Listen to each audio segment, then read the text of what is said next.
Right, Yeah. welcome to NRL Preview Round 5. We'll be taking a look at all the team lists and also giving our views and predictions on the games to come. Of course, I'm joined by my co-host, Luke Jobson, back in Australia. How are you doing, Matt? Mate, the jet lag is kicking my rear end, but it's not too bad. We're doing all right. We're happy to be back in the land down under, that's for sure. How are you? Yeah, all good, mate. Yeah, surviving in the UK, albeit without rugby league, but thankfully Australia have got our back on that one. Oh, yeah. It's so nice not to be awake at 5:30 in the morning watching rugby league for once. Yeah, I know. I know. I can sympathise completely with that, with the amount of times that they've got an early game on, but it's all good so far. So, we'll take a look at the Manly Seagulls versus the Broncos. Both of us tipped the Seagulls in that one. You want to give us your reasoning on that? Mate, the Broncos are in absolute shambles right now. It wouldn't surprise me if they keep going the way they're going to see Anthony Seibold sacked in the next 4 weeks. They just have no cohesion in attack. The mass changes are great. Bantio back for the first time in 3 years for the Broncos on the bench, but Manly have, granted, had their own issues, but arguably should be 3-1. I don't see them dropping this one. I think Manly could very well get up by 20 plus. Yeah, I tend to agree. I mean, you've got Xavier Coates coming in on the wing, Corey Oates moving to the second row, Ben Teo coming in, Tony Staggs is back as well, Jesse Arthurs, Ethan Bullimore and Jamil Hopoate all dropping out for those three. Big changes, but I can't see, especially a scorned Seagulls side. Like they were hard done by last week, especially with it all coming out publicly as well from Graham Annesley that it was the wrong call. So nothing worse than trying to beat a scorned team. Yeah. Oh, exactly. And Manly, I don't think they have a point necessarily, but as you mentioned, being hard done by with that forward pass call, which, don't mind me as a Parramatta fan, love it, don't mind it, but for Manly supporters, they're not going to be enjoying that one. They'll want revenge. So I wouldn't be surprised. Like I said, Manly 20 plus, Broncos. Look, they're going to try hard, even with the players back, but I just don't see it happening. Manly's going to get this one. Yeah, we tend to agree with you on that one. New Zealand Warriors versus Cowboys. So Warriors only one change: Isaiah Papali out, Lachlan Burt in. Cowboys, on the other hand, Hampton, Granville, Asiata all out. Tabuai Fido, Cohen Hez, and Ruben Cotter all coming in. I don't know about you, but I am really excited to see Tabuai Fido coming in. He killed it at the nines. I can't wait to see what he can do at 13s. Yeah, the bloke's on debut. It's going to be a big test. The Warriors wingers, there are no easy feat to come up against on your debut, but I think he's going to be in for a really good game. The Cowboys didn't play it well at all last week. I think the scoreline flatters them a little bit. Val Holmes needs to come back strong after a pretty poor performance last week. He can't just leave it there to drink water and Jake Clifford to carry the team. The Warriors, it's hard. It's hard to pick them on their best day. It's hard to pick a Warriors side because of just how they play. 1 week they could play structured really well. The second week they could just play like incredibly unstructured and score 50. And then, as we saw, last week, just kind of be willy-nilly and all over the place. So the safe bet is the Cowboys. I wouldn't be surprised if the Warriors cause an upset here, but the gut feeling said Cowboys in a close one. Yeah, and Tamalolo named on an extended bench.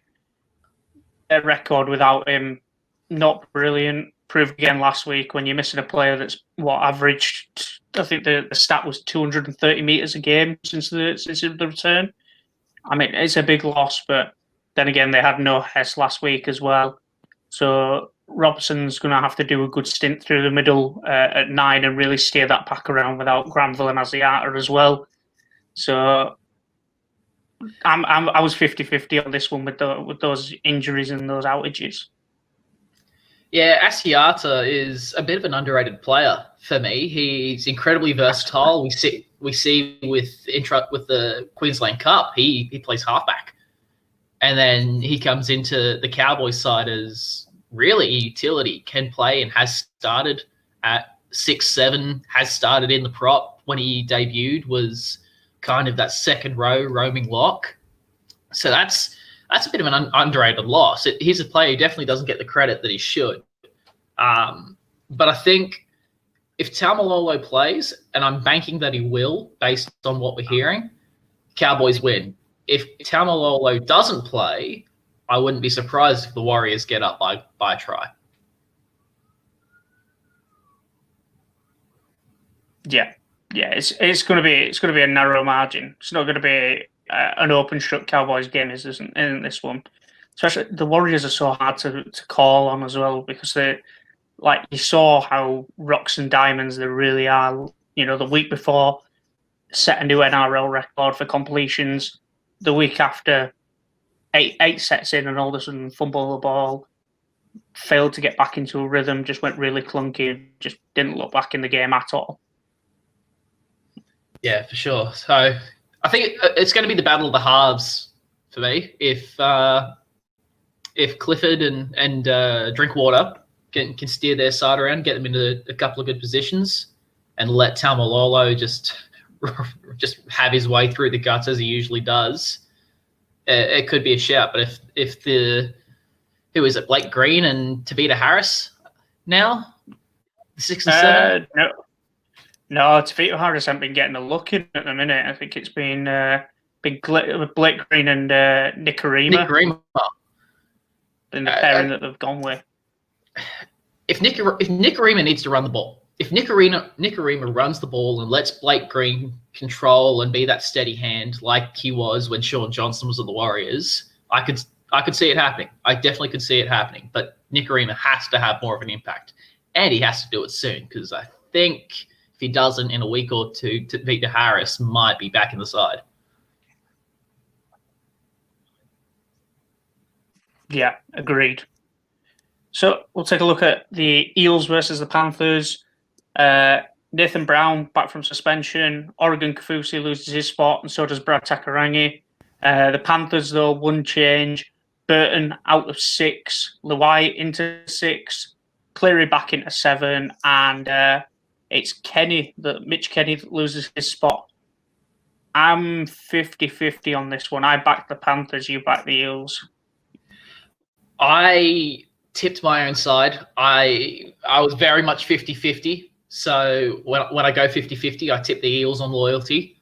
But the Panthers very well could knock this one over. Billy Kickow is on the side of Mitch Moses. So that's red flag number 1 for me. Kickow's going to be running at Moses all night long. As you mentioned, no Mitch Kenny. Matt Burton goes into the 14. I wouldn't be surprised, though, if we see come game time that they switch that around and we see Luai go to the bench and Burton start.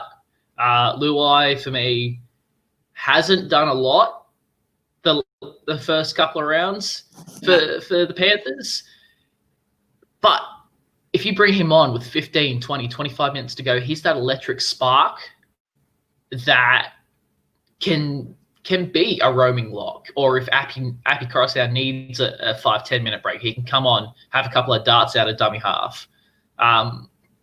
Plus, we've seen Luai play in the centres. He's played on the wing. He's a versatile player. For Parramatta, it's good to have Nathan Brown back. It's good to have that kind of grit coming through the middle. We definitely missed that last week. Yeah. But the more I think about it, the more I think I should have gone the Panthers. But just the gut feeling tells me that Parramatta is going to get up. It wouldn't surprise me if this one goes to Golden Point.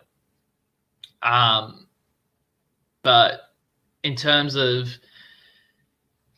I think the one thing that Parramatta has that the Panthers don't is that fullback who can do it all. Dylan Edwards is in the 21 at the moment. I don't think he's going to be ready this week.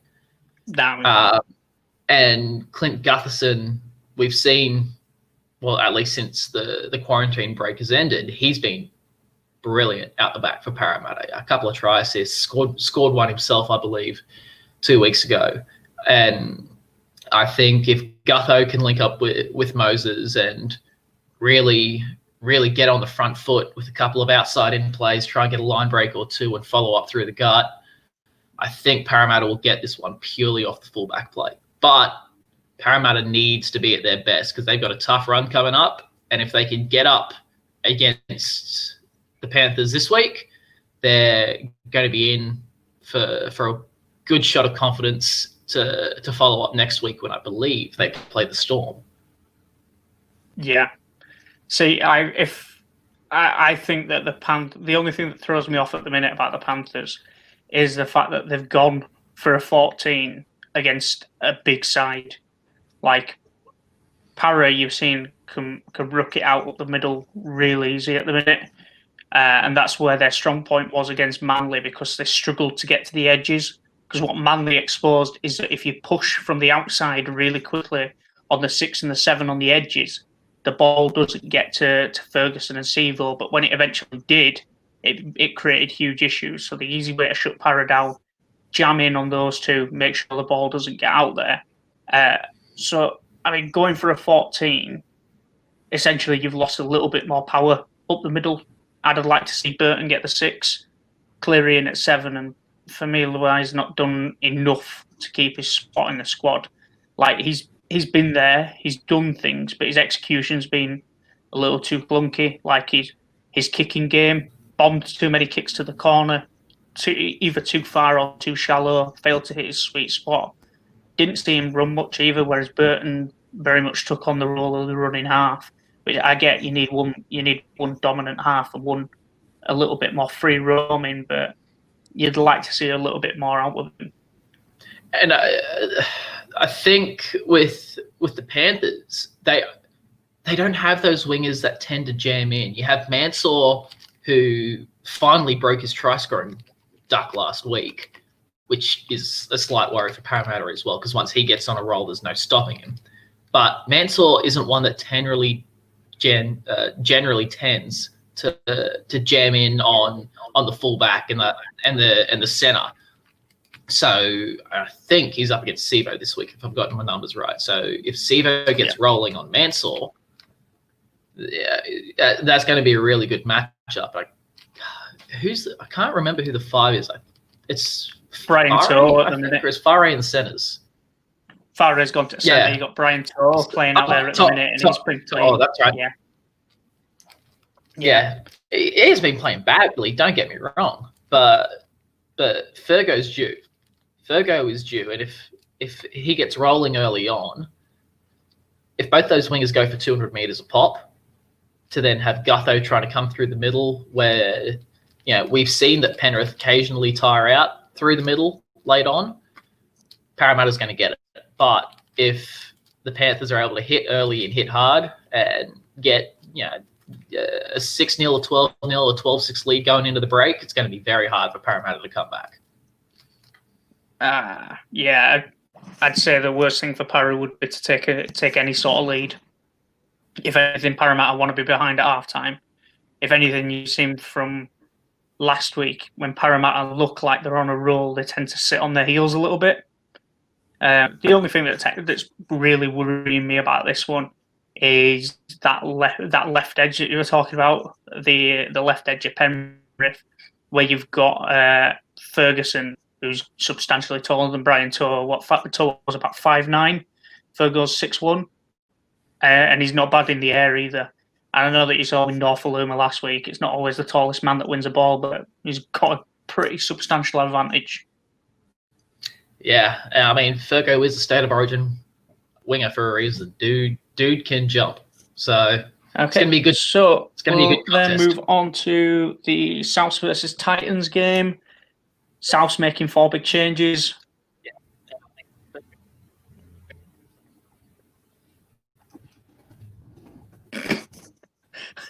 don't know what's happened there. It looks like it completely desynced for a minute. That was some serious lag. That was like 20 seconds of lag. Yeah. Like, we'll just edit around that bit. Right, okay, let's go for South Titans. Right, okay, so we move on to South versus Titans. 4 big changes for South. James Roberts, Cody Walker, Bailey Seranin and Patrick Mogo all in. Braden Burns, Kaulawa Matangi, Dargan and Nichols all lose their spots. And the Titans go with an unchanged 17 from that team that won last week. If it ain't broke, don't fix it. Both of us went South on that one. Yeah, if it ain't broke, don't fix it. The Cowboys, not the Cowboys, the Titans finally getting a win for the first time in a year. Good on them. But I don't see them going with the back-to-back here. The Bunnies get Cody Walker back. They're 1-3. They have their issues, but they very well could be 3-1. If you have Cody Walker last week, I think they probably get up. They didn't play badly against the Storm either. It's hard to go to Melbourne at the best of times. Never mind without your premier 5'8", and Troy Dargan played fine. There's nothing wrong with how Dargan played, but Cody Walker, and I think who was it? Paul Kent. I hate agreeing with him with a passion, but he said on NRL 360 last week was the first week that Latrell Mitchell looked like a fullback, and if Mitchell and Walker can combine on the left edge and play, with any semblance of I've forgotten the word, but if they can gel, we'll go with that. If they can gel on that left edge, then the Bunnies are just gonna run back through the Titans like ice through beer. I guess it'll be a pretty easy game, I think, for the Bunnies. Yeah, I don't see the Titans going 2 in a row in this one. Like it was great to see him win last week. I mean, everyone backs an underdog, but I mean, South bring back 4 pretty good players. They've been doing okay with Dargan at 6, and Walker's going to bring that wealth of experience back for me. This one's pretty much open and shut. This one's South by X amount, but yeah, it's going to be South by at least 8, I reckon. Anything less, South won't be happy with. Yeah, but in saying that, if the Titans can make the upset here, then maybe we have to start talking about Brisbane being the worst team in Queensland now. And just like that, we lost all our Brisbane viewership.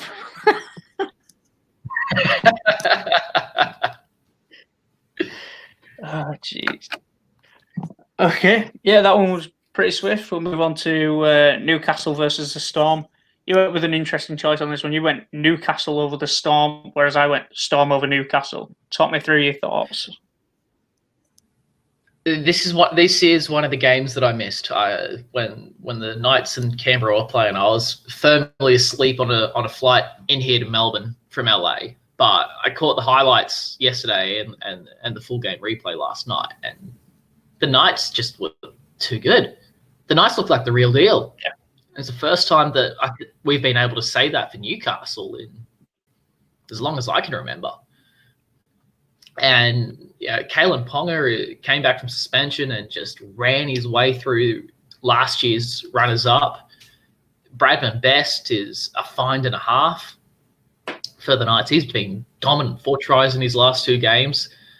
For Newcastle, Mitch Pearce is just controlling the team well, getting them around the park. And it's not as if the Raiders played poorly. At points, they were back on their heels, but that's all the Knights needed. They only needed 5 minutes of the Raiders being on their heels, and you split that 5 minutes up over the course of 80. The Knights took advantage of that, Melbourne have been struggling with the pace of play.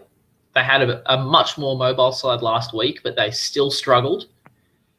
And I think the Knights, when you have the two Saifidi brothers, David Clemmer, charging at you for 60-odd minutes, with Tim Glasby, who knows what the Storm play like. He was there for a couple of years, coming off the bench. You have Andrew McCulloch, a seasoned veteran now in the 9. You've got Pearce at the 7. Tex Hoy staying in the 14, being a little dynamic data off the bench, and Ponga just running at you from all angles. I think the Knights could seriously get up in this one. And over, if we look at the form, like I said, if we look at the form over the last 2 weeks of the Storm, they haven't played great. So I'm going the Knights in an upset. I know they've closed in on Sportsbet from 235 to 220. I wouldn't be surprised if we start closer to even money. Yeah, so, I mean, 2 changes for the Storm. Riley Jacks in, Asif Solomona in, Chris Lewis out and Jerome Hughes out. Jerome Hughes out with a broken hand. Based on the initial team sheets, it looks like Jacks is going to go to fullback, which makes me a little suspicious of that because, I mean, surely if anybody's going to slot in there, you put in Munster. And there was even talk earlier in the week of Smith going into the halves, which a lot of people sort of rubbished a little bit. And I think the only other time that he's played in the halves is a World Club Challenge game against Saints. They won that, and apparently, by the sounds of things, he had a pretty flawless game. But I wouldn't really like to see Smith in at 7. From a Supercoach perspective, I hope Smith stays at 9. For an NRL team perspective, Cam Smith can play the 7 and can do it well, but they would have to put Brandon Smith in at 9, which then opens up that prop position for Solomona. But you lose that mobility that Smith has because now he can play prop. We've seen that the last couple of weeks because he'll just put in 2 25-minute stints and go all out. He can play at lock. He can play at 9. But his kicking game is not the same as Cam Smith. Yeah. It doesn't give you that 1-2. Yeah, you don't get that 1-2 jab out of dummy half that Smith can give you. And Jax isn't a fullback. No. He's a 5'8" by nature. So I can understand if, he goes into the 7 and lets Munster control the team. But you don't move Pappenhausen from fullback. Pappenhausen's an out-and-out fullback. Yeah, I can't I don't think I've ever seen Paps play 7. No, I wouldn't see Pappenhausen playing anywhere but fullback as well. But I think if you were even going to consider it, you'd put Munster back there before anybody. I know that Adokar was struggling with the ribs. Don't know how that's going. I don't know if that's where that's come from. That Pappenhausen might be forced to go wing. Have to see closer to the time when the final 17 are announced. I mean, possibly, but even then, arguably, you'd put Branko Lee out on the wing and just bring in another centre. Yeah, there's that. But either way, I don't see the Knights overcoming this one. Like I've liked watching the Knights on a good run because they've had to endure so many poor seasons and real bad turnouts, and now they're exciting to watch again. But I can't see. I think this one's just a bridge too far from this one. Let's agree to disagree on that one. I'm going the Knights by a converted try. I'm going Melbourne by 6 or more. Right, Tigers versus Raiders. The Tigers took one out of the Titans playbook and they've axed about half their roster for this one. So it'd be almost easier to go through who they've not cut. So players that didn't survive, Benji Marshall, Jennings, Walters, Clark and Garner all out. They're replaced by Reynolds, Talau, Musgrove, Lawrence, Packett, Cheekham. That's that part of the extended bench as well, but that's a huge haul. That's a huge overhaul, basically. Raiders unchanged, though. The sad part is, I agree with probably 4 out of 6. Garner, I don't think should have been dropped. I'd agree with that. And Benji Marshall arguably has been the best player for the Tigers over the first 4 rounds. I understand that Reynolds is back and ready to roll, but put him in the 14. Put him on the bench. Give him a week or 2 to get back into it. Get him back into the groove. You don't drop your best player and your general. Like if they win 23-22, Marshall's not getting dropped. He's been hailed as a hero because he kicked the field goal. Mm. So, I tend to agree with that one. And granted, I know I gave you these tips before I flew out of LA, but I think, at that point I was thinking, okay, Raiders, they need to bounce back. Maybe they'll win by 10 or so. With those changes, Raiders going to win by 20. Yeah, do you know what? I hate to be the cynic here, but I almost feel like the Reynolds selection is a bit of a knee-jerk take that media response, because he's not played in so long, and then all of a sudden he has that huge hour of drama where it was like, oh, he's failed a drugs test. Oh no, wait, no, he hasn't. It was a false positive, and it was just a media spin, and then he goes after Rossville. It almost feels like, hey, look, you wanted to have him stood down, but here he is on the field. Yeah, look, I don't think it's necessarily I can see where you're coming from. I do see how it looks. I don't think that's the case. But at the same time, if he's ready to come back, I think he needed to go into the 14. Let him play 20 or 25 minutes at hooker or as a rolling lock, or have him there in case one of the halves get hurt. But to completely drop Benji for him, like, for me, Benji is a better player anyways. Benji's been in some of the best form this season that we've seen out of him in years. So, that baffles me. And I can understand that it sends that message to the players that no one is safe, like Holbrook did at the Titans. But I don't know about that one, Matty. We haven't even touched on the Raiders and how they want to bounce back. We're just kind of harping on the Tigers here, but the Raiders I've got 20 plus. Yeah, I've got the Raiders doing a decent scoreline as well. They were really disappointing. I tell you what, they're really lucky to still be with Joseph Tarpany this week. I don't know how he's managed to survive. They didn't even look at it in the judiciary panel, apparently. It was just the referee just said, like, it was just a bit of after game afters. So it was they were very lucky to be still with another forward, but they weren't close to their best last week. Too much drop ball. Again, you see where teams spend their time trying to play too tight to the ruck, and it just doesn't work. You had Hodgson taking a step out and then passing to the opposite side, and teams are reading it. This new 6 again style is killing those ruck it out teams because those huge packs are getting worn out on defense.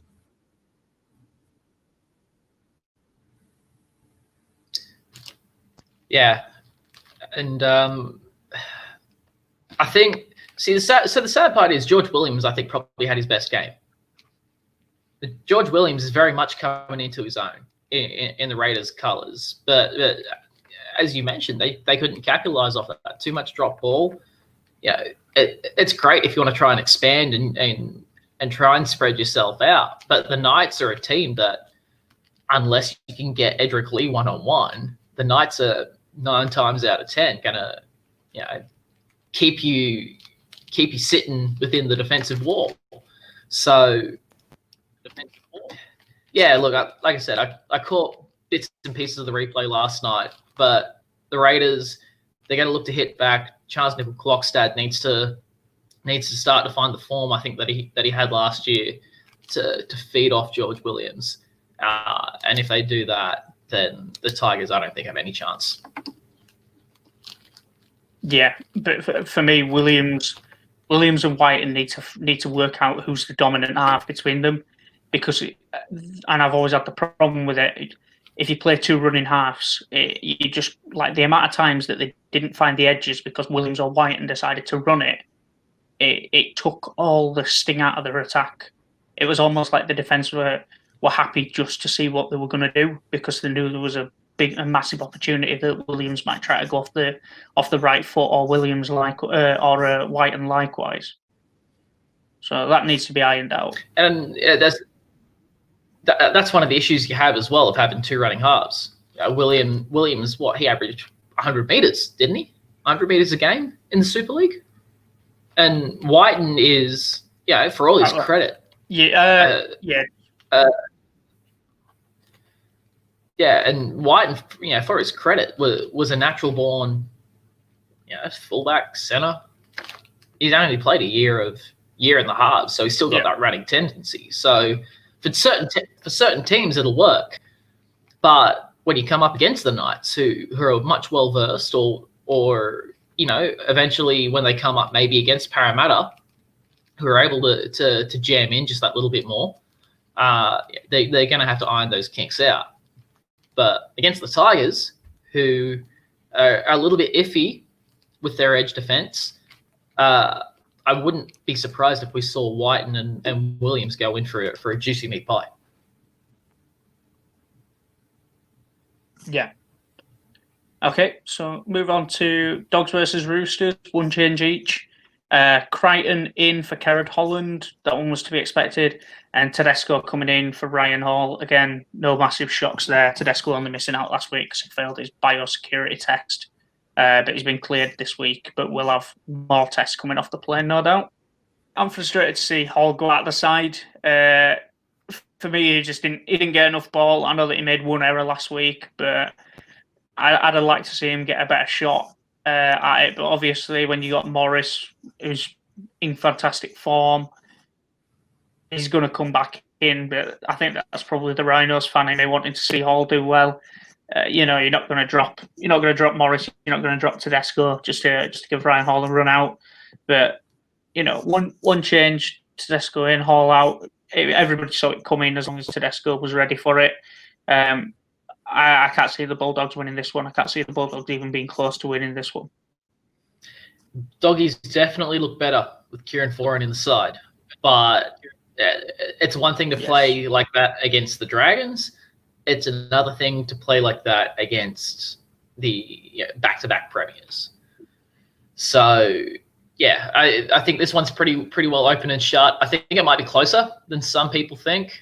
I do think that the Dogs may even get on the board first, but the Roosters are just going to be too good. They'll be too strong through the middle, and with Averillo in at centre, it's not his natural position. I think that you're going to see. I think he comes up against Manu this week. You're going to see them target that side. They're just going to pepper that side. Tedesco's going to go with the block play and just cannon at him, and if Averillo commits too soon, he'll flick it to Manu. Manu can either go through, flick it to Morris. I think it's just going to be a massacre on the Bulldogs' right edge. Yeah, the Bulldogs will have been prepared for that. They'll be looking at that, especially like you saw it a couple of times last week. Brisbane managed to get caught with 2 extra on the edge.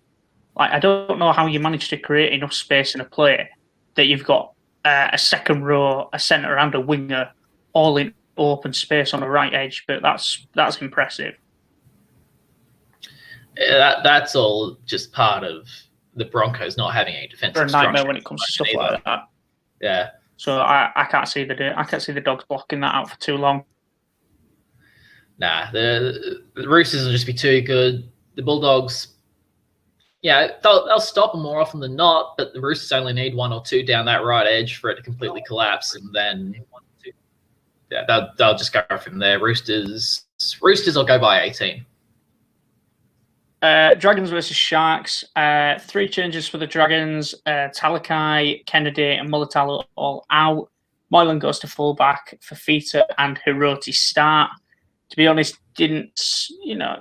Moylan was always going to go to fullback. It was a given. Would have potentially liked to see Johnson dropped. He's just not been doing it for me recently.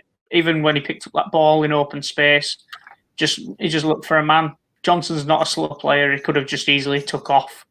But, when you got a player on that much money, you're not going to drop him. No, exactly. Yeah, Will Kennedy has been pretty hard done by there, in all honesty. He hasn't played badly at all.